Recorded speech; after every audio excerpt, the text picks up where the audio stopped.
బయట వ్యవసాయం చేసేటోళ్ళని చిన్న చూపు చూస్తారు. ఆ వ్యవసాయం వద్దు ఏమద్దు, ఇంకెన్ని లక్షలు ఖర్చు అయినా మంచిదే, నౌకరు చేయమని చెప్పిన. వానికి మాత్రం నౌకరు వద్దు ఏమద్దు, శివగాని లెక్కనే వ్యవసాయం చేస్తా అన్నారా.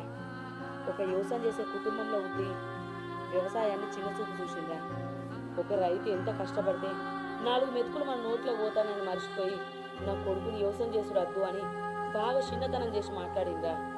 అరే రేపటి నుంచి నా కొడుకుని నెంబర్ తీసుకుపోయి వానికి వ్యవసాయం చేసుడు నేర్పురా. వచ్చే కోడలు వ్యవసాయం చేస్తే ఏమనుకుంటుందో అనుకున్నా. నా కొడుకు నౌకరు ఇవ్వాలని ఆలోచించిందా. ఈ నుంచి చెప్తానా, నాకు వచ్చే కోడలకు నా కొడుకు వ్యవసాయం చేస్తానని చెప్తా. అమ్మా ఇప్పటికైనా అర్థం చేసుకునేది, ఇక నేను వ్యవసాయం చేసుకుంటా. పెద్దమ్మ నువ్వు ఒక్కదానివే కాదు పెద్దమ్మ, ఈ సొసైటీలో ప్రతి ఒక్కరు గంత అంటారు. ఎందుకు పెద్దమ్మ వ్యవసాయం అంటే గంత చిన్న చూపు?